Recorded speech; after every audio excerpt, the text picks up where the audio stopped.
Hi friends, welcome to Karthik Telugu news. ఇవాళ వర్షాల గురించి మరొక ఇంపార్టెంట్ అప్డేట్ న్యూస్ అయితే రావడం జరిగింది.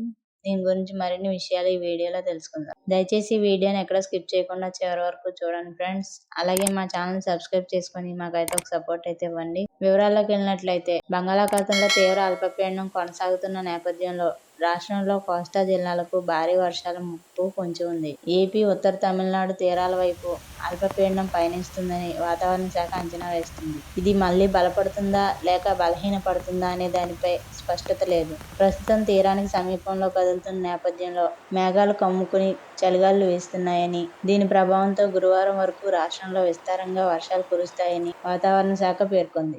మంగళవారం శ్రీకాకుళం, విజయనగరం, పార్వతీపురం, మన్యం, అల్లూరు సీతారామరాజు, విశాఖపట్నం, అనకాపల్లి, కాకినాడ, డాక్టర్ బిఆర్ అంబేద్కర్ కోనసీమ, తూర్పుగోదావరి, పశ్చిమ గోదావరి, కృష్ణా, ఎన్టీఆర్, గుంటూరు, బాపట్ల, పల్నాడు, ప్రకాశం, శ్రీ పొట్టి శ్రీరాములు, నెల్లూరు జిల్లాల్లో ఓ మోస్తరు నుంచి భారీ వర్షాలు కురుస్తాయని విపత్తుల నిర్వహణ సంస్థ వివరించింది. అలాగే బుధవారం బాపట్ల, పల్నాడు, ప్రకాశం, శ్రీ పొట్టి శ్రీరాములు, నెల్లూరు, తిరుపతి జిల్లాల్లో ఓ మోస్తరు నుంచి భారీ వర్షాలు కురుస్తాయని వాతావరణ శాఖ అంచనా వేస్తుంది. ఇక సముద్రంలో గరిష్టంగా గంటకు 55 కిలోమీటర్ల వేగంతో గాలులు వీస్తున్న నేపథ్యంలో బుధవారం వరకు మత్స్యకారులు వేటకు వెళ్లరాదని విశాఖ వాతావరణ కేంద్రం సూచించింది. అలాగే రాష్ట్రంలోని కళింగపట్నం, విశాఖపట్నం, గంగవరం, కాకినాడ, మచిలీపట్నం, నిజాంపట్నం, కృష్ణపట్నం సహా తమిళనాడులోని వివిధ పోర్టుల్లో 3వ నెంబర్ ప్రమాద హెచ్చరికలు కొనసాగుతున్నాయి. సో ఫ్రెండ్స్, ఇది అప్డేట్ న్యూస్. Thank you.